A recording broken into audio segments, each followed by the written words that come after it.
नमस्कार मेरे प्यारे भाइयों, मैं हूं अनुज और आप सुन रहे हैं हॉरर कहानी, वो भी मेरी जुबानी। दोस्तों, आज का हॉरर पॉडकास्ट एक शख्स की है जिनका नाम देव प्रकाश है। तो चलिए अब यह कहानी देव प्रकाश जी के नजरिए से सुनते हैं। लेकिन उससे पहले आप लोगों से एक रिक्वेस्ट है, आप लोग हाइप पॉइंट भेजकर अपना सपोर्ट जरूर दिखाएं। और अगर आप लोग चाहते हैं कि आपका नाम वीडियो में लिया जाए तो कमेंट में अपना नाम और अपने शहर का नाम जरूर लिखें। तो अब ज्यादा समय नहीं लेते हैं, चलिए कहानी की शुरुआत करते हैं। नमस्कार दोस्तों, मेरा नाम देव प्रकाश है और मैं मध्य प्रदेश के एक छोटे से गांव किशनपुर का रहने वाला हूं। आज मैं आप लोगों के लिए जो कहानी लेकर आया हूं वह मेरे जीवन में घटी एक बहुत ही भयंकर और डरावनी घटना की कहानी है। और सच बता रहा हूं, जब वो सब मेरे साथ हुआ था ना, तो मेरी फटकर हाथ में आ गई थी, क्योंकि वो जो कुछ भी हुआ था वो सच में इतना ज्यादा डरावना था जिसकी मैंने कभी कल्पना भी नहीं की थी। दरअसल जिस गांव से मैं ताल्लुक रखता हूं उस गांव में ज्यादातर लोग खेती ही करते हैं, लेकिन मुझे खेती करना बिल्कुल भी पसंद नहीं था। इसलिए कुछ सालों पहले मैंने भोपाल का रुख किया। वहां मेरे कुछ दोस्त एक कपड़ा फैक्ट्री में काम करते थे। वे मुझे भी बुला रहे थे कि यहां चला, कहां गांव में जानवरों के पीछे पड़ा रहेगा, यहां बाबूजी बनकर रहना, अभी अपनी ही फैक्ट्री में हेल्पर लगवा देंगे, तुझे हम प्रिंटिंग का काम सिखा देंगे, बस फिर मास्टर बनकर काम करना। और वही हुआ। दोस्तों ने मेरी बहुत मदद की, मुझे सहारा दिया। एक साल बीतते बीतते मैं कलर डिजाइन मास्टर हो गया और कपड़े की छपाई की एक फैक्ट्री में मुझे शानदार नौकरी मिल गई। बहुत दिनों से घर से माँ का फोन आ रहा था, वो मुझे घर पर बुला रही थी। मैंने सीधे 1 महीने की छुट्टी ले ली और अपने गांव चला आया। आखिर 1 साल हो चुका था। मुझे इतने दिनों के बाद देखकर मेरे माँ और पापा निहाल हो उठे और मैं शाम को ही अपने गांव में घूमने निकल गया। गांव भले छोटा है, लेकिन बचपन से ही हमने तरह तरह की कहानियां सुनी हैं, कभी श्मशान के प्रेत की तो कभी नदी में डूबने वालों की। लेकिन इनमें से सबसे खौफनाक और सबसे ज्यादा सच मानी जाने वाली कहानी जंगल वाली डायन की रही है। ये डायन कौन है? अगर आप गांव के किसी बूढ़े से पूछेंगे तो वह कहेगा, बाबू वो कोई साधारण भूत प्रेत नहीं है, वो इंसानी बलि लेती है। कहते हैं उसके पैर उल्टे हैं और वो रात के अंधेरे में जंगल से निकलकर अपना शिकार ढूंढती है। जिसे वो एक बार चुन ले उसे कोई नहीं बचा सकता। इतना बताकर फिर वह अपनी गर्दन हिलाते हुए चुप हो जाएगा। मैंने भी बचपन में यह सब सुना था, लेकिन शहर जाकर पढ़ाई करने और फिर नौकरी करने के बाद मुझे यह सब अंधविश्वास लगता था। सोचता था गांव वाले हैं, शिक्षा दीक्षा ज्यादा है नहीं, तो डरावनी बातें गढ़ लेते हैं। लेकिन जब इस बार नौकरी से छुट्टी लेकर मैं गांव आया तो मेरी सोच पूरी तरह बदल गई। मैं घूमता घूमता जंगल की तरफ जाने वाली पगडंडी के पास से निकला तो मुझे ऐसा लगा कि किसी औरत के रोने की दबी दबी आवाज आ रही है। मैंने चौंक कर चारों तरफ देखा तो मुझे कोई नजर नहीं आया। मुझे थोड़ा अजीब लगा, मैं डर भी गया था। शाम अब और ढल चुकी थी, अब रात होने वाली थी। मैं अब वहां नहीं रुका और घर वापस आ गया। लेकिन मुझे लग रहा था कि जैसे मेरे पीछे पीछे कोई आ रहा है। मैंने पीछे मुड़कर देखा, लेकिन कोई भी नहीं था। घर आकर मैंने यह बात सबको बताई तो सब चौंक उठे और मुझसे शाम को उस रास्ते पर न जाने की सलाह दी। यह सावन का महीना था। शाम ढल चुकी थी और आसमान में काले बादल उमड़ रहे थे। मैं अपने दोस्त अरविंद के घर गया था। वहीं बैठकर पुरानी यादें ताजा कर रहे थे। वो मेरे पड़ोस के गांव का रहने वाला था। मुझे लौटते लौटते रात हो गई। उसके गांव से मेरे घर तक का रास्ता कोई बड़ा नहीं था, लेकिन बीच में एक सुनसान पगडंडी पड़ती थी जो जंगल के किनारे से होकर गुजरती थी। वही रास्ता गांव वाले अक्सर टालते थे। अरविंद ने मुझसे कहा, देव तू सड़क से घूम जा, रात अंधेरी है, जंगल वाले रास्ते से मत जाना। मैं हंसकर बोला, अरे तू भी ना अभी भी भूत प्रेत से डरता है। शहर में इतना रह लिया हूं, अब तो ये बातें छोड़ दे। अरविंद ने सिर हिलाया, लेकिन ज्यादा बहस नहीं की। मैं बेफिक्र होकर उसी सुनसान पगडंडी पर चल पड़ा। आज मैं जानबूझकर वहीं से निकला कि देखता हूं क्या होता है। अचानक पीछे से आवाज आई, अरे देव रुको भाई, कहां जा रहे हो? मैंने पलट कर देखा तो सामने सुरेश खड़ा था। सुरेश मेरा बचपन का दोस्त है जो कुछ साल पहले शहर से गांव लौट आया था और अब यहीं खेती करता है। मैं चौंक पड़ा और उससे पूछने लगा, अरे सुरेश तू इधर कैसे? वो बोला, मैं तो अभी चौधरी के खेत से आ रहा था। तू कहां जाएगा इस अंधेरे में? मैं तुझे शॉर्टकट से घर पहुंचा देता हूं। उसने हाथ पकड़कर बाईं तरफ के एक छोटे रास्ते की तरफ इशारा किया जो और भी घना और अंधेरा था। मैं थोड़ी देर के लिए हिचकिचाया। वो रास्ता कभी मैंने देखा ही नहीं था। गांव के नक्शे में वो पगडंडी कहीं जाती ही नहीं थी। लेकिन क्योंकि वो सुरेश था, मेरा अपना दोस्त, तो मैंने बिना सोचे समझे उसके पीछे कदम बढ़ा दिया। हम चलते जा रहे थे। रास्ता कीचड़ भरा, घास झाड़ियों से ढका हुआ था। हवा भारी थी और मेंढकों की आवाज आ रही थी। तभी चलते चलते मुझे अजीब सा महसूस हुआ। मैंने कहा, सुरेश, ये रास्ता तो मैं पहली बार देख रहा हूं। सुरेश हंसकर बोला, अरे तू तो शहर वाला हो गया है, गांव के सब रास्ते भूल गया। यह सबसे सीधा रास्ता है। उसकी हंसी मुझे अजीब लगी। वो ठंडी और किसी तरह खाली खाली थी। थोड़ी दूर चलने के बाद अचानक मेरे कान में किसी और की आवाज गूंजी, देव, उधर मत जाना। मैं ठिठक गया। पीछे मुड़कर देखा तो कोई नहीं था, पर मुझे कसम है कि मैंने साफ साफ अपनी मां की आवाज सुनी थी। मैंने सुरेश से पूछा, तूने सुना कुछ? कोई मुझे पुकार रहा था। सुरेश गुस्से में बोला, कुछ नहीं था, चल जल्दी कर। उसने मेरा हाथ कसकर पकड़ लिया। उसकी पकड़ असामान्य रूप से मजबूत थी। मेरे शरीर में कंपी दौड़ गई। हम आगे बढ़े तो अचानक सामने पानी का शोर सुनाई दिया। अंधेरे में मैंने देखा एक बड़ा सा पुराना खदान का गड्ढा सामने है, जो पानी से लबालब भरा था। किनारे पर कोई रास्ता नहीं, सिर्फ फिसलन भरी मिट्टी थी। मैं चौंका और डर कर बोला, अरे यह तो खदान है, रास्ता कहाँ है? सुरेश हंसते हुए बोला, रास्ता इसी में है, कूद जा। उसकी आंखें अब बिल्कुल बदल चुकी थी। वो अंगारों की तरह लाल चमक रही थी। चेहरा मेरे सुरेश का था, लेकिन उसमें इंसानियत नहीं थी। मेरा दिल जोर जोर से धड़कने लगा। तभी पीछे से एक टॉर्च की रोशनी चमकी और आवाज आई, देव, रुक जा। मैं पलटा तो अरविंद था। वो मेरे पीछे पीछे आ रहा था, क्योंकि उसे शक था कि मैं खतरनाक रास्ते पर जाऊंगा। जैसे ही रोशनी सुरेश के चेहरे पर पड़ी, वो अचानक धुएं की तरह गायब हो गया। मैं वहीं जमीन पर गिर पड़ा। अरविंद ने मुझे उठाया और कांपते हुए बोला, समझे अब? वहीं थी जंगल वाली डायन। मैं हकलाते हुए बोला, लेकिन उसका चेहरा, उसकी आवाज तो बिल्कुल सुरेश की तरह थी। अरविंद ने बताया, यही तो उसका छल है। वो हमेशा किसी जान पहचान वाले का रूप धरकर आदमी को गुमराह करती है और मौत की तरफ ले जाती है। तू उस खदान में कूद जाता तो आज बचा नहीं होता। मैंने उस रात महसूस किया कि गांव की कहानियां सिर्फ कहानियां नहीं थीं। जंगल वाली डायन सच में है और उसने मुझे अपना पहला शिकार बनाने की कोशिश की थी। उस रात के बाद मेरी नींद उड़ गई।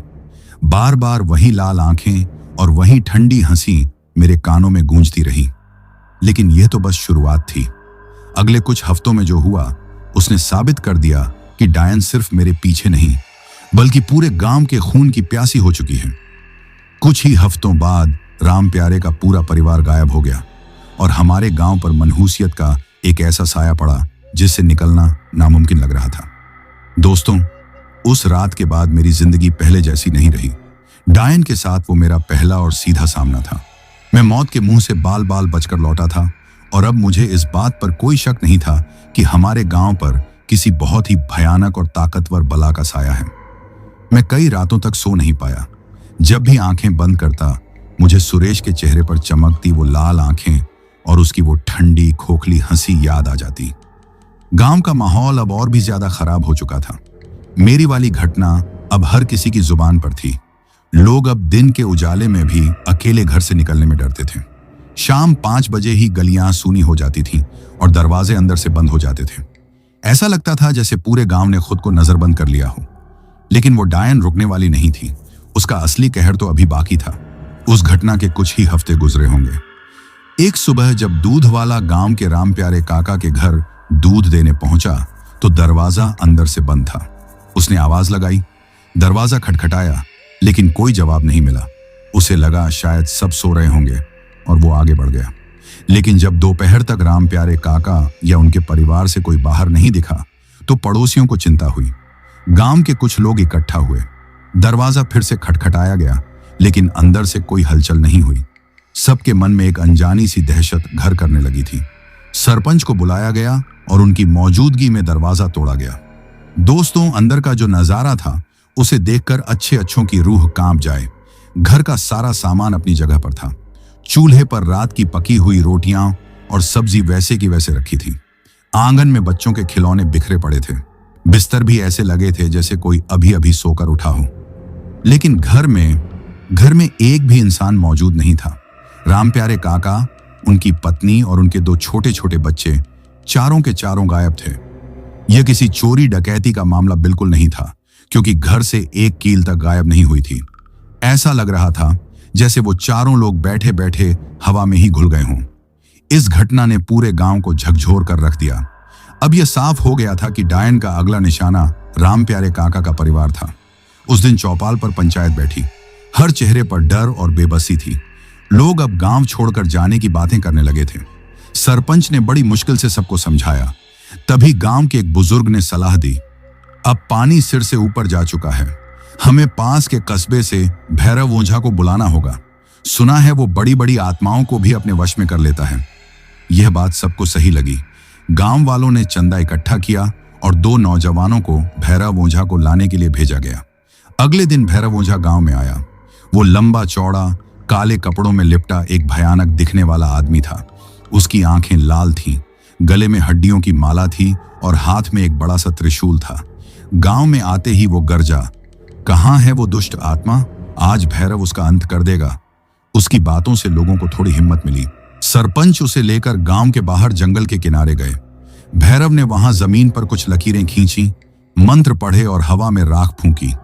फिर उसने ऐलान किया, आज रात मैंने पूरे गांव की कीलबंदी कर दी है। वो डायन गांव के अंदर कदम भी नहीं रख पाएगी। मैं खुद रात भर पहरा दूंगा।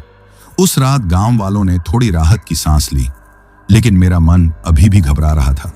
मेरा दोस्त अरविंद मेरे पास आया और बोला, देव, मुझे यह ओझा ठीक नहीं लग रहा। वो डायन बहुत ताकतवर है। मैंने उसे समझाया कि हमें भरोसा रखना होगा। रात हुई। गांव में मौत जैसा सन्नाटा था। आधी रात के करीब अचानक कुत्तों के रोने की आवाज आने लगी, जो हर पल तेज होती जा रही थी। फिर हमें बाहर से भैरव ओझा के जोर जोर से मंत्र पढ़ने की आवाज सुनाई दी। उसकी आवाज कांप रही थी, जैसे वो किसी बहुत बड़ी शक्ति का सामना कर रहा हो। और तभी उन मंत्रों के बीच से हमें एक औरत के खिलखिलाकर हंसने की आवाज सुनाई दी। वो हंसी इतनी डरावनी थी कि हमारे खून को जमा दे। ये सब कुछ देर तक चलता रहा और फिर अचानक सब कुछ शांत हो गया। एक भयानक सन्नाटा। सुबह का इंतजार करना हमारे लिए सबसे मुश्किल काम था। सूरज की पहली किरण के साथ ही सरपंच और कुछ हिम्मत वाले लोग बाहर निकले। हम उस जगह पहुंचे जहां भैरव ओझा ने अपना आसन लगाया था। वहां का दृश्य देखकर हमारी रही सही उम्मीद भी टूट गई। हवन कुंड की आग बुझ चुकी थी। सारा सामान तहस नहस पड़ा था और भैरव ओझा, वो वहां नहीं था। उसका त्रिशूल जमीन में गड़ा हुआ था और उसके पास की गीली मिट्टी पर किसी के उल्टे पैरों के साफ निशान बने हुए थे। ओझा, जो हमारा रक्षक बनने आया था, खुद शिकार बन चुका था। यह खबर गांव में आग की तरह फैल गई। अब लोगों का डर पागलपन की हद तक पहुंच गया। उन्हें यकीन हो गया कि अब उन्हें कोई नहीं बचा सकता। इसी खौफ और निराशा के माहौल में वो हुआ जिसका मुझे सबसे ज्यादा डर था। मेरा दोस्त अरविंद, जिसने मुझे उस रात बचाया था, ओझा के गायब होने के बाद से बहुत चुप चुप रहने लगा था। उसकी आंखों में एक अजीब सा खालीपन था। एक रात उसने मुझसे कहा, देव, वो मुझे बुला रही है। हर रात मेरे सपनों में आती है और कहती है, आजा, तेरा दोस्त तेरा इंतजार कर रहा है। मैं उसकी बातें सुनकर कांप गया। मैंने उसे बहुत समझाया, उसे अपने साथ अपने घर पर भी रखा, लेकिन उसकी हालत बिगड़ती जा रही थी। और फिर एक सुबह वो अपने बिस्तर पर नहीं मिला। हमने उसे पूरे गांव में ढूंढा, खेतों में, खलिहानों में, हर जगह, लेकिन वो कहीं नहीं मिला। मेरा दिल बुरी तरह घबरा रहा था। मैं जानता था कि वो कहां हो सकता है। मैं, सरपंच और कुछ गांव वाले कांपते हुए जंगल के किनारे उस पुराने पीपल के पेड़ की तरफ बढ़े और वहां जो हमने देखा, उसने मेरी दुनिया ही उजाड़ दी। अरविंद, मेरा सबसे अच्छा दोस्त, मेरा भाई, उसकी लाश पेड़ की सबसे ऊंची डाल से रस्सी के फंदे पर झूल रही थी। उसकी आंखें खौफ से बाहर निकली हुई थीं और उसका चेहरा नीला पड़ चुका था। मैं वहीं जमीन पर घुटनों के बल गिर पड़ा और फूट फूट कर रोने लगा। गांव वाले सन्न खड़े थे। डायन ने अपना सबसे क्रूर वार किया था। उसने मुझसे मेरा सब कुछ छीन लिया था। ओझा हार चुका था, गांव का विश्वास टूट चुका था और मेरा सबसे अच्छा दोस्त मारा जा चुका था। अब यह लड़ाई सिर्फ गांव की नहीं, मेरी अपनी बन चुकी थी। मुझे अरविंद की मौत का बदला लेना था, लेकिन कैसे, यह मुझे नहीं पता था। हमारे चारों तरफ बस अंधेरा, मायूसी और मौत का नाच था। और उस नाच को नचाने वाली वो जंगल की डायन अब पहले से कहीं ज्यादा ताकतवर और खूंखार हो चुकी थी। दोस्तों, अरविंद की मौत ने मुझे ही नहीं बल्कि पूरे गांव को तोड़कर रख दिया था। अब वो डायन हमारे लिए कोई अनसुनी कहानी या अंधविश्वास नहीं थी, बल्कि एक जीती जागती हकीकत थी जो हमारे दरवाजों पर दस्तक दे चुकी थी और हमारे सबसे अजीज को हमसे छीन कर ले गई थी। गांव पर एक ऐसा मातम पसरा था कि दिन में भी गलियां वीरान लगती थी। ऐसा लगता था जैसे हर घर में कोई मौत हुई हो। हर कोई डरा हुआ था, सहमा हुआ था और बस अपनी बारी का इंतजार कर रहा था। अरविंद के जाने के बाद मैं कई दिनों तक अपने कमरे से बाहर नहीं निकला। मेरा मन किसी काम में नहीं लगता था, बस उसकी यादें थीं और एक जलता हुआ सवाल, आखिर क्यों डायन ने उसे ही चुना? क्या मेरी जान बचाने की कीमत उसे अपनी जान देकर चुकानी पड़ी? यह ख्याल मुझे अंदर ही अंदर खाए जा रहा था। इसी गमगीन माहौल में गांव में सालाना मेले का दिन आ गया। हर साल यह मेला बड़ी धूमधाम से लगता था, लेकिन इस बार किसी में कोई उत्साह नहीं था। सरपंच और गांव के बुजुर्गों ने फैसला किया कि मेला लगेगा ताकि गांव का माहौल थोड़ा बदले और लोगों के मन से खौफ कुछ कम हो। पर वो गलत थे। वो मेला हमारे लिए खुशियां नहीं, बल्कि एक और भयानक रात लेकर आने वाला था। शाम को मैं बेमन से मेले की तरफ निकल पड़ा। चारों तरफ दुकानें सजी थीं, झूले चल रहे थे और बच्चों का शोरगुल था, लेकिन लोगों की हंसी में वो पुरानी खनक नहीं थी। हर कोई हंस तो रहा था, पर उनकी आंखें बार बार अंधेरे कोनों को टटोल रही थीं, जैसे किसी अनजाने खतरे को ढूंढ रही हूं। मैं भीड़ में यूं ही भटक रहा था कि मेरी नजर एक औरत पर पड़ी। वो मेले के एक कोने में चुपचाप खड़ी थी। वो इतनी खूबसूरत थी कि देखने वाले की नजर उस पर ठहर जाए। उसने एक चमकीली नीली साड़ी पहन रखी थी, बाल खुले थे और माथे पर एक बड़ी सी बिंदी थी। उसकी आंखों में एक अजीब सी कशिश थी। मैंने उसे गांव में पहले कभी नहीं देखा था। मेरी तरह गांव के दो और लड़कों, रामखेलावन और भोला, की नजर भी उस पर पड़ी। दोनों ही गांव के मनचले किस्म के लड़के थे। वो उसकी खूबसूरती देखकर बावले हो गए। रामखेलावन ने भोला से कहा, यार, ये तो कोई परी लग रही है, आज तो इससे बात करनी ही पड़ेगी। भोला बोला, हाँ भाई, ऐसी औरत तो आज तक गांव में नहीं देखी, चल किस्मत आजमाते हैं। वो दोनों उसकी तरफ बढ़ चले। मैं दूर खड़ा ये सब देख रहा था, पर मेरे दिल में एक अजीब सी बेचैनी होने लगी थी। उस औरत की मुस्कान में कुछ तो ऐसा था जो मुझे खटक रहा था। वो खूबसूरत थी, पर उसकी खूबसूरती में एक अजीब सी ठंडक थी जो रूह तक को कंपा दे। रामखेलावन और भोला ने जाकर उससे बात शुरू की। वो भी उनसे मुस्कुरा मुस्कुरा कर बातें करने लगी। कुछ देर बाद वो औरत धीरे धीरे भीड़ से निकली और गांव के बाहर जाने वाले रास्ते की तरफ चल दी। रामखेलावन और भोला किसी नशे में धुत इंसान की तरह उसके पीछे पीछे चल दिए। न जाने मेरे मन में क्या आया, पर मुझे लगा कि कुछ बहुत गलत होने वाला है। अरविंद की मौत ने मुझे सिखा दिया था कि इस गांव में अब कुछ भी सामान्य नहीं है। मैंने फैसला किया कि मैं उनका पीछा करूंगा। मैं थोड़ी दूरी बनाकर उनके पीछे हो लिया। वो औरत गांव की गलियों से निकलकर उस कच्ची पगडंडी पर आ गई जो सीधे जंगल की तरफ जाती थी। अंधेरा अब काफी गहरा हो चुका था। मेले का शोर पीछे छूट गया था और अब सिर्फ झींगुरों की आवाज और हमारे कदमों की आहट थी। वो औरत बिना पीछे मुड़े चलती जा रही थी, जैसे उसे पता हो कि वो दोनों उसके पीछे आ रहे हैं। जैसे जैसे हम जंगल के पास पहुंचते गए, हवा और भी ठंडी और भारी होती गई। रामखेलावन और भोला अब भी फुसफुसा रहे थे, अरे ये तो जंगल की तरफ जा रही है, लगता है आज चांद जमीन पर उतर आएगा। जंगल के मुहाने पर पहुंचकर वो औरत अचानक रुक गई और धीरे से पीछे मुड़ी। दोस्तों, जैसे ही वो मुड़ी, हम तीनों की सांसें गले में ही अटक गईं। वो चेहरा अब किसी खूबसूरत परी का नहीं था, वो एक भयानक डायन का चेहरा था। उसकी आंखें कोयले की तरह दहक रही थीं। उसके होंठों पर एक खूनी मुस्कान थी, जिससे उसके नुकीले पीले दांत दिख रहे थे, और उसके पैर पीछे की तरफ मुड़े हुए थे। रामखेलावन और भोला डर के मारे पत्थर की मूर्तियों की तरह जम गए। उनकी आवाज तक नहीं निकल रही थी। डायन ने एक भयानक ठहाका लगाया, जिसकी गूंज से जंगल के पंछी भी डरकर उड़ने लगे।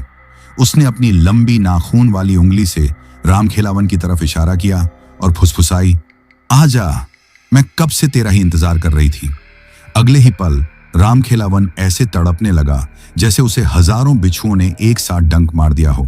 उसके मुंह से झाग निकलने लगा, उसकी आंखें खौफ से फट गईं और कुछ ही पलों में वो जमीन पर गिरकर शांत हो गया। भोला यह नजारा देखकर पागलों की तरह चीखा और गांव की तरफ भागा। मैं भी, जो एक पेड़ के पीछे छिपा यह सब देख रहा था, अपनी जान बचाकर भागा। मेरे पीछे डायन की वो भयानक हंसी गूंज रही थी। हम भागते भागते मेले में पहुंचे और वहां कोहराम मच गया। भोला सीधा अपने घर में घुस गया और अंदर से दरवाजा बंद कर लिया। अगले दिन सुबह रामखेलावन की लाश जंगल के किनारे मिली। उसकी लाश देखकर लग रहा था कि उसने अपनी मौत को अपनी आंखों से देखा था। और भोला उस रात के बाद से पागल हो गया। वो अपने घर में बंद रहता और बस एक ही बात बड़बड़ाता रहता, उल्टे पैर, लाल आंखें, वो सबको मार देगी, सबको। इस घटना ने गांव के बचे खुचे हौसले को भी तोड़ दिया। अब डायन छिपकर नहीं बल्कि खुलेआम शिकार कर रही थी। वो अपना रूप बदल सकती थी, वो किसी को भी अपने जाल में फंसा सकती थी। उस रात मैं अपने कमरे में लेटा था। मेरे सामने रामखेलावन का डरा हुआ चेहरा और भोला की चीखें घूम रही थी। मुझे एहसास हो रहा था कि यह डायन कोई आम बला नहीं है। उसे रोकना किसी इंसान के बस की बात नहीं थी। तभी मुझे अपनी खिड़की के बाहर एक फुसफुसाहट सुनाई दी। देव देव, आवाज जानी पहचानी थी। मैंने डरते डरते खिड़की की तरफ देखा। अंधेरे में मुझे कोई दिखा नहीं, पर वो आवाज फिर आई। देव, मुझे अकेला क्यों छोड़ दिया? आजा मेरे पास, मैं तेरा इंतजार कर रहा हूं। दोस्तों, आप यकीन नहीं करेंगे, वो आवाज मेरे मरे हुए दोस्त अरविंद की थी। मेरा पूरा शरीर कांपने लगा। डायन अब मेरे दिमाग से खेल रही थी। वो मेरी सबसे बड़ी कमजोरी का इस्तेमाल कर रही थी। वो मुझे तोड़ने की कोशिश कर रही थी। उस रात मुझे पहली बार लगा कि मैं शायद पागल हो जाऊंगा। गांव पर डायन का साया अब हर घर के अंदर, हर इंसान के दिलो दिमाग पर कब्जा कर चुका था और उसका अगला निशाना मैं था। दोस्तों, उस रात के बाद मेरे लिए जीना और मरना एक बराबर हो गया था। डायन ने मेरे मरे हुए दोस्त अरविंद की आवाज में मुझसे बात करके मेरे दिल और दिमाग पर ऐसा गहरा घाव किया था जिसकी कोई दवा नहीं थी। मैं हर आहट पर चौंक जाता, हर परछाई में मुझे किसी का साया नजर आता। मुझे लगता जैसे मैं धीरे धीरे पागल हो रहा हूं। मेरी माँ मुझे देखकर रोती रहती और मेरे पिताजी बस खामोशी से मुझे देखते रहते। उनकी आंखों में एक गहरी बेबसी थी। गांव अब एक जीता जागता श्मशान बन चुका था। डर ने हर दहलीज पर कब्जा कर लिया था। अब यह सवाल नहीं था कि डायन अगला शिकार किसे बनाएगी, बल्कि यह था कि कब बनाएगी। लोगों का सब्र और हिम्मत दोनों जवाब दे चुके थे। इसी निराशा के माहौल में सरपंच ने आखिरी बार पंचायत बुलाई। चौपाल पर बैठे हर इंसान का चेहरा उतरा हुआ था। आंखें ढंसी हुई थीं, जैसे सब ने हफ्तों से नींद न ली हो। सरपंच ने भारी आवाज में कहा, भाइयों, हमने ओझा को बुलाया, वो खुद गायब हो गया। हमारे बच्चे और भाई मारे जा रहे हैं। अब वो दुष्ट आत्मा हमारे बच्चों के दिमाग से खेल रही है। अगर यही हाल रहा तो हम सबको यह गांव छोड़कर जाना पड़ेगा। क्या किसी के पास कोई आखिरी उपाय है? चारों तरफ एक खामोशी छा गई। तभी गांव के मुनीम लाला जी खड़े हुए। उन्होंने कहा, सरपंच जी, एक ही रास्ता बचा है। शहर के पास आनंद महाराज का आश्रम है। वो कोई मामूली ओझा नहीं, एक सिद्ध तांत्रिक हैं। कहते हैं उनके पास दैवीय शक्तियां हैं। वो हमारी आखिरी उम्मीद हैं। हमें उन्हें बुलाने के लिए अपनी पूरी ताकत लगा देनी चाहिए। इस बार किसी ने कोई बहस नहीं की। यह हमारा आखिरी दांव था। गांव वालों ने अपनी जमा पूंजी से चंदा इकट्ठा किया। किसी ने अपने गहने दिए तो किसी ने अपनी फसल का हिस्सा। उस दिन पूरा गांव एक हो गया था, क्योंकि यह हम सबके अस्तित्व की लड़ाई थी। सरपंच और लाला जी खुद आनंद महाराज को लाने के लिए शहर गए। 2 दिन बाद जब वो लौटे तो उनके साथ एक तेजस्वी व्यक्ति थे। उन्होंने भगवा वस्त्र पहने थे, माथे पर चंदन का त्रिपुंड था और चेहरे पर एक ऐसी शांति थी जिसे देखकर ही मन को सुकून मिले। वो आनंद महाराज थे। वो भैरव ओझा की तरह डरावने नहीं थे, लेकिन उनकी आंखों में एक ऐसी गहराई थी जैसे वो आर पार देख सकते हों। गांव में उनके आने की खबर फैली तो लोगों के मन में उम्मीद की एक छोटी सी लौ जली। उन्हें सरपंच के घर ठहराया गया। उन्होंने सबसे पहले गांव में हुई सारी घटनाओं को बड़े ध्यान से सुना। जब मैंने उन्हें अपने साथ हुई घटनाओं, खासकर अरविंद की आवाज वाली बात बताई, तो उन्होंने अपनी आंखें बंद कर लीं। कुछ देर ध्यान में रहने के बाद उन्होंने आंखें खोली और कहा, यह आत्मा नफरत और पीड़ा की आग में जल रही है। इसका क्रोध साधारण नहीं है। इसे सिर्फ शक्ति से नहीं हराया जा सकता। फिर उन्होंने मुझसे कहा, बेटा देव प्रकाश, वो तुमसे बार बार संपर्क करने की कोशिश कर रही है। तुम उसके लिए खास हो। डरो मत, मैं तुम्हारे साथ हूं। उस दिन आनंद महाराज ने कोई पूजा पाठ या तंत्र मंत्र नहीं किया। वो बस पूरे गांव में घूमे। वो जंगल के किनारे उस पीपल के पेड़ के पास गए जहां अरविंद की लाश मिली थी। वो उस जगह भी गए जहां रामखेलावन मरा था। वो बस खामोशी से सब कुछ देखते रहे, जैसे उस जगह की हवा को पढ़ रहे हों। शाम को उन्होंने सरपंच से कहा, आज रात मैं उस आत्मा का सामना करूंगा। मैं जंगल में अकेला जाऊंगा। आप सबसे बस यही विनती है कि अपने अपने घरों में रहें और महादेव का नाम जपें। कोई भी मेरे पीछे आने की कोशिश नहीं करेगा। यह सुनकर हम सब डर गए। मैंने कहा, महाराज वो बहुत खतरनाक है, वो किसी को नहीं छोड़ती। आनंद महाराज मुस्कुराए। बेटा, अंधेरे का सामना करने के लिए अंधेरे में उतरना ही पड़ता है, तुम चिंता मत करो। रात हुई। वो रात शायद गांव की सबसे लंबी और डरावनी रात थी। आनंद महाराज अपने हाथ में सिर्फ एक कमंडल लेकर अकेले जंगल की तरफ चले गए। हम सब खिड़कियों और दरवाजों की झिड़ियों से उन्हें जाते हुए देख रहे थे। महाराज उस पीपल के पेड़ के नीचे पहुंचे और पद्मासन लगाकर ध्यान में बैठ गए। आधी रात तक सब कुछ शांत रहा, लेकिन फिर जंगल में हलचल शुरू हुई। पेड़ों की डालियां ऐसे हिलने लगीं जैसे तूफान आ गया हो, पर हवा का एक झोंका तक नहीं था। और फिर हमें पायल की वो जानी पहचानी छन छन सुनाई दी। वो आ गई थी। एक परछाई अंधेरे से निकली और धीरे धीरे एक औरत का रूप लेने लगी। वो बेहद खूबसूरत औरत थी जिसे मैंने मेले में देखा था। वो आनंद महाराज के सामने आकर खड़ी हो गई और अपनी मीठी आवाज में बोली, कौन हो तुम महात्मा? इस डरावने जंगल में अकेले बैठकर किसका ध्यान कर रहे हो? आनंद महाराज ने आंखें नहीं खोली, वो बस मंत्र जपते रहे। वो औरत हंसी, अरे आंखें तो खोलो, देखो तुम्हारे सामने कौन खड़ा है।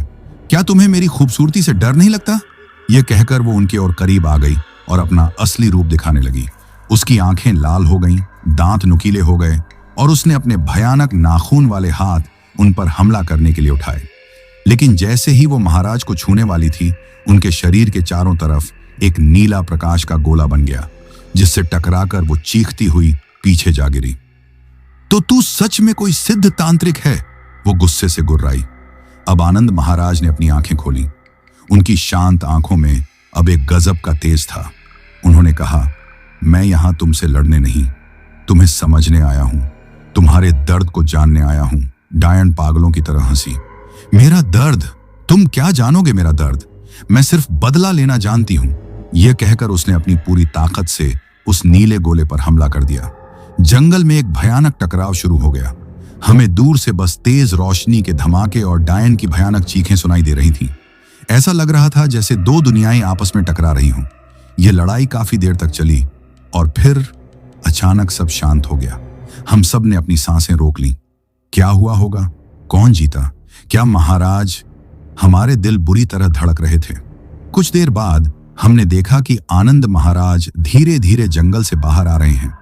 वो काफी थके हुए लग रहे थे और उनके माथे पर पसीने की बूंदें थीं, लेकिन वो सुरक्षित थे। हम सब दौड़कर उनके पास पहुंचे। सरपंच ने हांफते हुए पूछा, महाराज क्या हुआ? क्या वो खत्म हो गई? आनंद महाराज ने गहरी सांस ली। उनका चेहरा बहुत गंभीर था। उन्होंने कहा, नहीं, उसे खत्म करना इतना आसान नहीं है। फिर उन्होंने मेरी तरफ देखा और बोले, यह कोई साधारण आत्मा नहीं है। इसके पीछे गहरा दर्द और बदला लेने की आग है। इसे सिर्फ मंत्रों से नहीं, बल्कि इसका सच जानकर ही रोका जा सकता है। हमें यह पता लगाना होगा कि यह कौन है और इसके साथ क्या अन्याय हुआ था।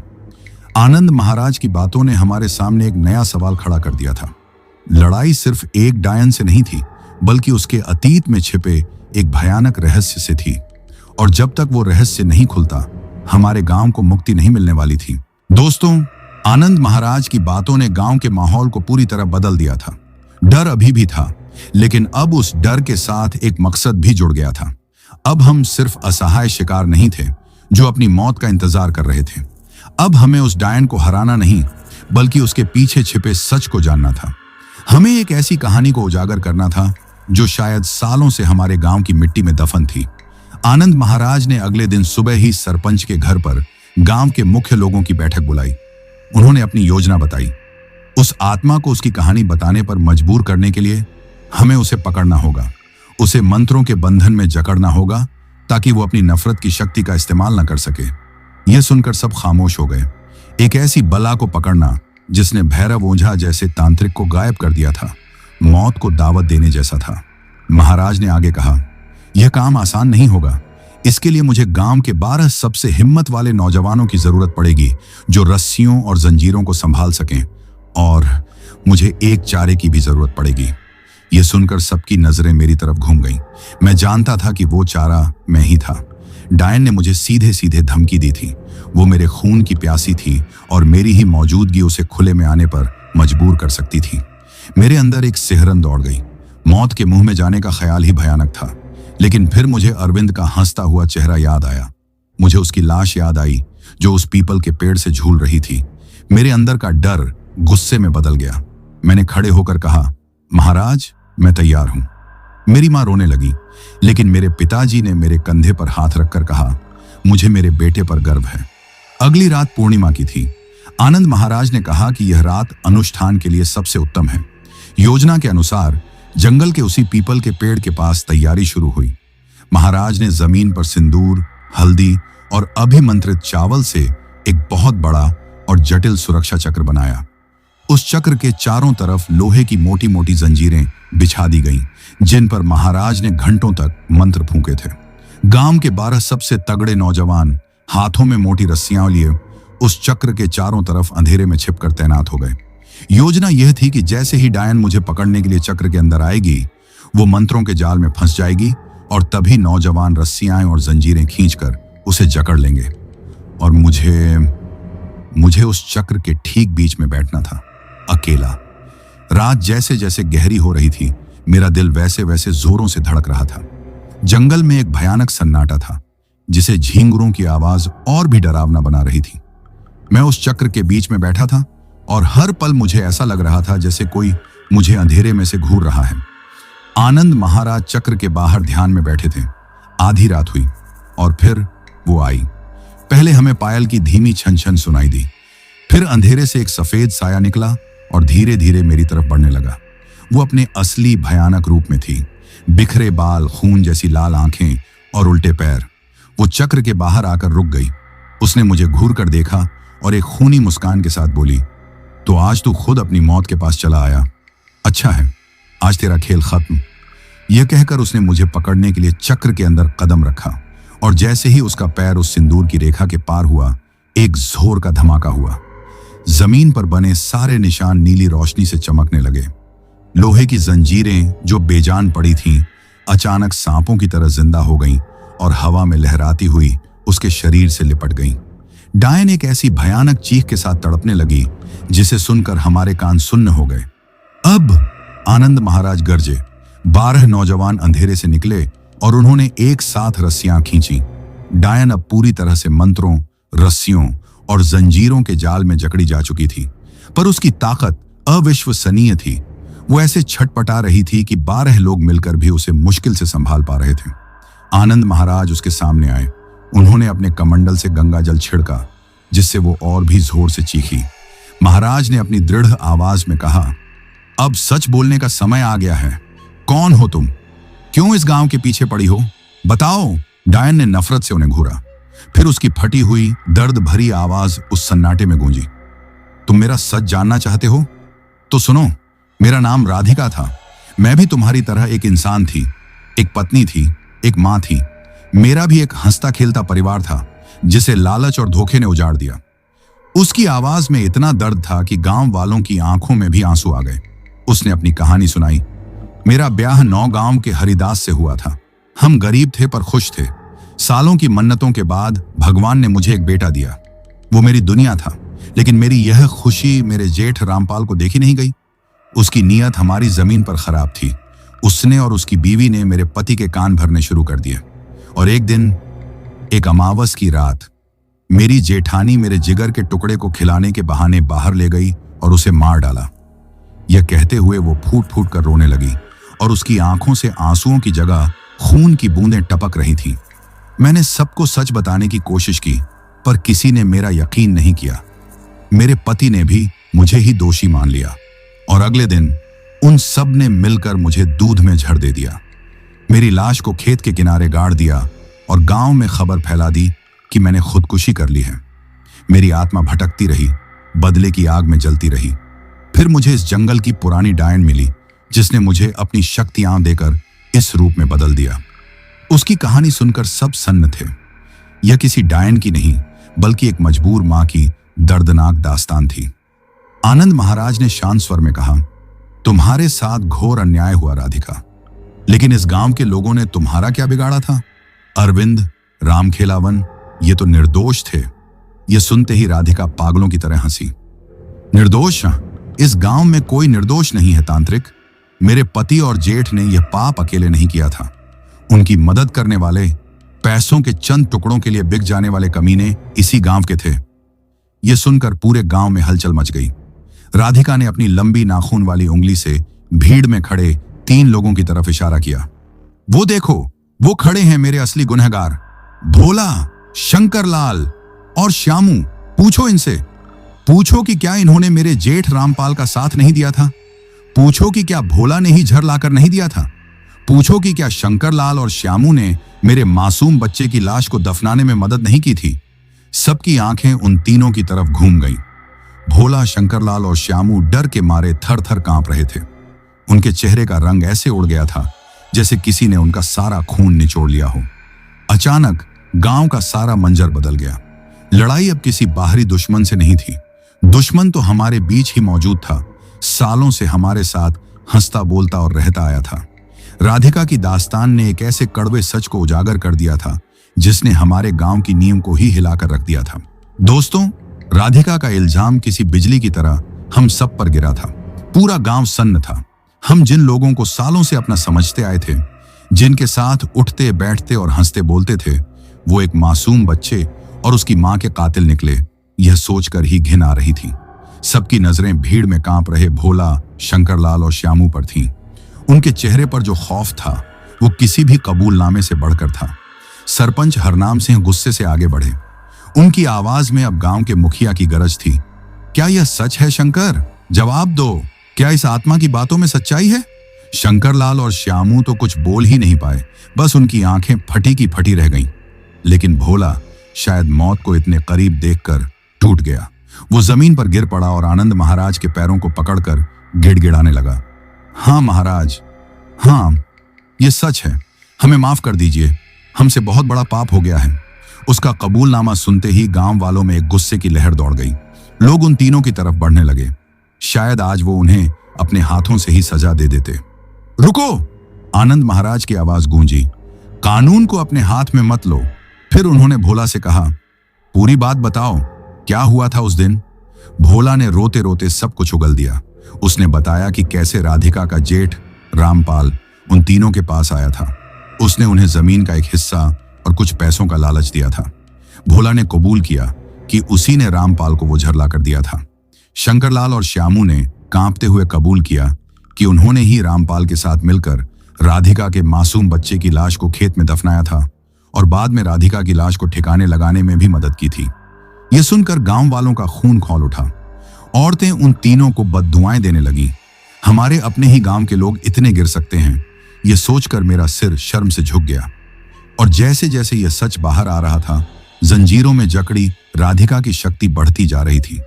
उसकी नफरत को, उसके गुस्से को आज एक मंजिल मिल गई थी। सालों से जो दर्द उसने अकेले सहा था, आज पूरा गांव उसका गवाह बन रहा था। उसके शरीर के चारों तरफ एक काला धुआं इकट्ठा होने लगा।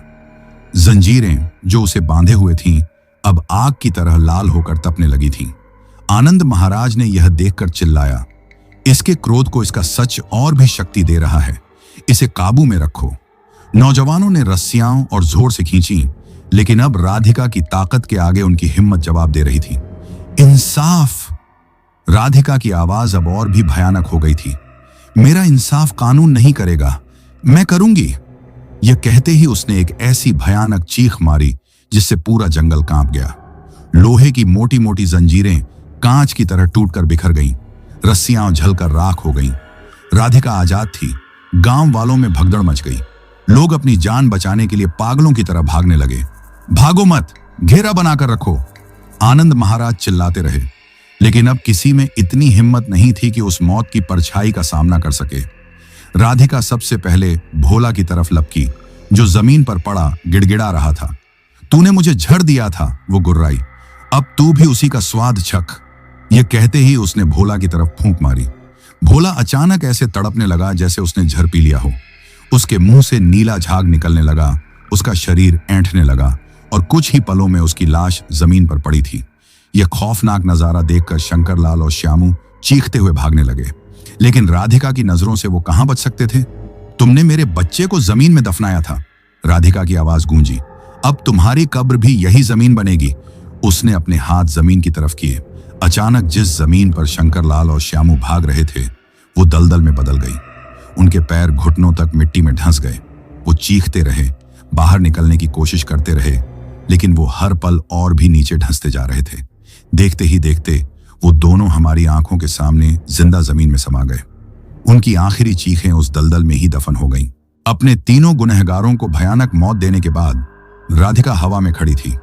उसके बाल सांपों की तरह लहरा रहे थे और उसकी आंखों से खून की नदियां बह रही थीं। उसने अपना बदला ले लिया था, लेकिन उसकी आत्मा को शांति नहीं मिली थी। उसकी नफरत की आग अब और भी प्रचंड हो चुकी थी। आनंद महाराज हिम्मत करके आगे बढ़े। उन्होंने कहा, तुम्हारा बदला पूरा हुआ राधिका। जिन्होंने तुम्हारे साथ पाप किया उन्हें उनकी सजा मिल गई। अब शांत हो जाओ। अब इस शरीर को त्याग कर मुक्ति के मार्ग पर चलो। यह सुनकर राधिका एक पागल की तरह हंसी। वो हंसी इतनी भयानक थी कि आसमान में बिजली कड़कने लगी। बदला? वो चीखी। यह बदला नहीं था तांत्रिक, ये तो सिर्फ इंसाफ था। मेरा असली बदला तो अब शुरू होगा। उसने हम सब गांव वालों की तरफ अपनी उंगली से इशारा किया। इन तीनों ने तो सिर्फ लालच में पाप किया था, लेकिन तुम सब ने क्या किया? तुम सब ने मेरा दर्द देखा, मेरी चीखें सुनी और चुप रहे।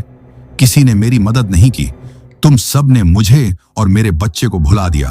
अब तुम सबको इसकी कीमत चुकानी होगी। उसका चेहरा अब और भी विकराल हो गया था। आज यह पूरा गांव मेरे बच्चे की चिता बनेगा। मैं तुम सबको अपने साथ ले जाऊंगी। तुम सब मरोगे। यह कहकर उसने एक भयानक ठहाका लगाया। उसका प्रतिशोध पूरा नहीं हुआ था, बल्कि अब शुरू हुआ था। अब उसका दुश्मन कोई एक दो लोग नहीं, बल्कि पूरा का पूरा किशनपुर गांव था। हम सब अब उसके कैदी थे और उसने हम सबको मौत की सजा सुना दी थी।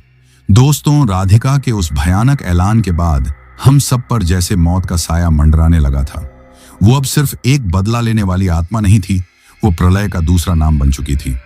आसमान में बिजलियां कड़क रही थीं। तेज हवाएं ऐसे चल रही थीं जैसे आज पेड़ पौधों को जड़ से उखाड़ देंगी। जंगल की तरफ से ऐसी ऐसी डरावनी आवाजें आ रही थीं जिन्हें सुनकर लग रहा था कि आज नरक के सारे दरवाजे खुल गए हैं। गांव वाले पागलों की तरह इधर उधर भाग रहे थे, लेकिन जाई भी तो कहां। पूरा गांव अब राधिका का कैद खाना बन चुका था। तभी आनंद महाराज की गरजदार आवाज गूंजी, डरो मत, अपनी हिम्मत को इकट्ठा करो। अगर आज हम डर गए तो हम में से कोई नहीं बचेगा। उनकी आवाज में एक ऐसी शक्ति थी कि भागते हुए लोग भी रुक गए। महाराज ने कहा, यह आत्मा अब नफरत की हर सीमा को पार कर चुकी है। इसे अब साधारण मंत्रों से शांत नहीं किया जा सकता। इसे रोकने के लिए मुझे देव शक्ति का आह्वान करना होगा। मुझे भगवान शिव के सबसे शक्तिशाली और विध्वंसक रूप महाकाल का आह्वान करना होगा। यह सुनकर हम सब कांप गए। महाराज ने कहा, यह अनुष्ठान बहुत खतरनाक है। इसमें मेरी जान भी जा सकती है और वो दुष्ट आत्मा मुझे यह अनुष्ठान पूरा करने से रोकने के लिए अपनी पूरी ताकत लगा देगी। मुझे तुम सबकी मदद चाहिए होगी। मैं जब मंत्रों का जाप कर रहा हूंगा, तुम्हें हर हाल में हवन कुंड की ओर मेरी रक्षा करनी होगी। क्या तुम तैयार हो? अब हमारे पास खोने के लिए कुछ नहीं था। मौत तो वैसे भी सामने खड़ी थी। क्यों ना लड़कर मरा जाए? पूरे गांव ने एक साथ आवाज में कहा, हम तैयार हैं महाराज। आनंद महाराज ने तुरंत पीपल के पेड़ के नीचे एक बहुत बड़ा हवन कुंड तैयार करवाया। उन्होंने गांव के सभी नौजवानों को हवन कुंड के चारों तरफ एक इंसानी दीवार बनाने को कहा। मैं भी उस दीवार का हिस्सा था। जैसे ही हवन कुंड में अग्नि जलाई गई, राधिका एक भयानक चीख के साथ प्रकट हुई। तुम मुझे नहीं रोक सकते तांत्रिक, आज तुम सब मरोगे। उसने अपनी पूरी ताकत से हम पर हमला कर दिया। तेज हवा के झोंके आने लगे। पेड़ों की डालियां टूट टूट कर हमारी तरफ गिरने लगी, लेकिन हम सब अपनी जगह पर डटे रहे। आनंद महाराज ने आंखें बंद करके महाकाल के मंत्रों का जाप शुरू कर दिया। उनका शरीर एक नीले तेज से चमकने लगा। राधिका समझ गई कि अगर यह अनुष्ठान पूरा हो गया तो उसका अंत निश्चित है। वो और भी ज्यादा क्रोधित हो गई। उसने अपनी माया का इस्तेमाल करना शुरू कर दिया। अचानक हमारे सामने अरविंद, रामखेलावन, भोला और बाकी मरे हुए लोगों की आत्माएं खड़ी हो गईं। वो सब हमारी तरफ बढ़ रहे थे और कह रहे थे, तुमने हमें नहीं बचाया, अब तुम भी हमारे साथ चलो। यह नजारा इतना खौफनाक था कि कई लोगों की हिम्मत टूटने लगी। लेकिन आनंद महाराज ने चिल्लाकर कहा, ये सब उसका छल है, अपनी आंखें बंद कर लो और महादेव का नाम जपो। हम सब ने वैसा ही किया। जब हमने आंखें खोली तो वो आत्माएं गायब हो चुकी थी। राधिका का यह वार खाली गया था। अब वो गुस्से में पागल हो गई। उसने एक विशाल पेड़ को अपनी शक्ति से उखाड़ा और उसे हवन कुंड की तरफ फेंकने लगी। हम सब जानते थे कि अगर यह पेड़ हवन कुंड पर गिर गया तो सब खत्म हो जाएगा। हम सब अपनी जान बचाने के लिए भागने ही वाले थे कि तभी आनंद महाराज ने आंखें खोली। उन्होंने अपना त्रिशूल उठाया और आकाश की तरफ करके जोर से आह्वान किया, जय महाकाल। अचानक आसमान से एक तेज बिजली कड़की और उस पेड़ से टकराई। पेड़ हवा में ही जलकर राख हो गया। अब राधिका समझ गई कि वो हमारा कुछ नहीं बिगाड़ सकती। उसने अपनी दिशा बदली और सीधा आनंद महाराज पर हमला करने के लिए झपटी। मैं तुझे ही खत्म कर दूंगी तांत्रिक, वो चीखी। हम सब चिल्ला उठे, महाराज। लेकिन आनंद महाराज शांत बैठे रहे। वो अपने अनुष्ठान के अंतिम चरण में थे। उन्होंने आकाश की तरफ देखकर अपनी पूरी शक्ति से अंतिम मंत्र का उच्चारण किया, ओम त्र्यंबकम यजामहे सुगंधिम पुष्टिवर्धनम उर्वारुकमिव बंधनान मृत्योर्मुक्षि यमा अमृतात्। जैसे ही यह मंत्र उनके मुंह से निकला, हवन कुंड की आग की लपटें आसमान तक उठने लगीं और उन लपटों का रंग नीला हो गया। आसमान से एक दिव्य रोशनी का पुंज सीधा उस हवन कुंड में समा गया। एक भयंकर गर्जना हुई जिसे सुनकर लगा जैसे ब्रह्मांड फट गया हो। राधिका, जो महाराज पर हमला करने वाली थी, उस दिव्य शक्ति के तेज के सामने रुक गई। पहली बार उसकी आंखों में नफरत की जगह खौफ था। वो कांप रही थी। उस नीली अग्नि में से उसे अपना पूरा जीवन दिखने लगा। उसका सुख, उसका दर्द, उसके साथ हुआ अन्याय और उसके द्वारा किए गए पाप। उसकी आंखों से अब खून की जगह पश्चाताप के आंसू बहने लगे। वो जमीन पर घुटनों के बल गिर पड़ी और रोते हुए बोली, मुझे माफ कर दो, मुझे इस नफरत से, इस दर्द से मुक्ति चाहिए। आनंद महाराज ने शांत स्वर में कहा, तुम्हें मुक्ति अवश्य मिलेगी राधिका, महादेव की शरण में जाओ। यह कहकर उन्होंने हवन कुंड से एक छुटकी भस्म उठाई और राधिका की तरफ उड़ा दी। जैसे ही वो दिव्य भस्म उसके शरीर से टकराई, उसका भयानक शरीर धीरे धीरे एक पारदर्शी आत्मा में बदलने लगा। उसकी भयानक चीखें अब एक शांत सिसकी में बदल चुकी थीं और देखते ही देखते उसकी आत्मा उस नीली अग्नि में विलीन हो गई। चारों तरफ शांति छा गई। तूफान थम चुका था, आसमान साफ हो गया था और पूरब से सूरज की पहली किरणें हमारे गांव पर पड़ रही थीं। यह एक नई सुबह थी। आनंद महाराज थककर बेसुध हो गए थे। गांव वाले धीरे धीरे उनके पास आए। सबकी आंखों में आंसू थे, पर ये आंसू सुकून के थे। हमारा गांव बच गया था। उस दिन के बाद किशनपुर में फिर कभी कोई डरावनी घटना नहीं हुई।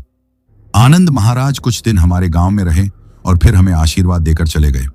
गांव में जिंदगी धीरे धीरे वापस पटरी पर लौटने लगी। लेकिन वो खौफनाक दास्तान आज भी हमारे गांव की सबसे बड़ी सच्चाई है। वो हमें हमेशा याद दिलाती है कि किसी के साथ किया गया अन्याय एक ऐसे बीज की तरह होता है जो नफरत की जमीन पर एक जहरीले पेड़ को जन्म देता है और उस पेड़ का फल पूरे समाज को खाना पड़ता है। कहते हैं पाप का घड़ा एक न एक दिन जरूर भरता है। भोला, शंकरलाल, श्यामू और रामपाल को उनके कर्मों की सजा मिली और राधिका को भी अपनी नफरत की आग से मुक्ति मिली। लेकिन इस पूरी कहानी में कितने ही निर्दोष मारे गए। दोस्तों, कहानी यहीं खत्म होती है, लेकिन एक सीख छोड़ जाती है कि पाप कभी छिपता नहीं और उसका फल एक दिन जरूर मिलता है। चाहे आदमी कितना ही छिपा ले, लेकिन एक दिन उसके पाप उसे खुद ही आकर ढूंढ लेते हैं। तो दोस्तों, ये कहानी यही खत्म हुई। अब जिन भाइयों ने अपना नाम वीडियो में कमेंट किया था उनका नाम लेते हैं। आशुतोष त्रिपाठी भाई गोंडा से, इंदुपाल जी छत्तीसगढ़ से, अलीना अयान जफिराह, इम्तेज भाई दुबलिन आयरलैंड से, अर्जुन क्षेत्री भाई असम से, निरुपमा नायक भाई ओडिशा से, जुनैद भाई मालेगांव से, हसन अब्बास भाई इटली से, अशोक भाई नासिक महाराष्ट्र से, रविंद्र भाई आगरा से, वाजिद तबस्सुम भाई लाहौर पाकिस्तान से, तरुणा भाई झारखंड से, अंकु भाई बलिया से, राम भाई मध्य प्रदेश से, वंदना यादव जी जबलपुर से, जसबीर भाई समाना पंजाब से, मजीद भाई मालदीव से, कृष्णा गुरप्रीत भारद्वाज भाई दिल्ली से, जस्टिन राजा भाई असम से, शाहिद भाई मुंबई से, देबू कुमार भाई जमशेदपुर झारखंड से, रियाज शाहजमाल भाई अलीगढ़ से, हाफिजा भाई जूनागढ़ से, उस्मान अली भाई पाकिस्तान से, सुखदेव भाई फरीदाबाद से, उषा शाह जी सिलगुरी से, साबिर भाई सीतामढ़ी से, भास्कर भाई दुबई से, अमन सिंह भाई इंग्लैंड से,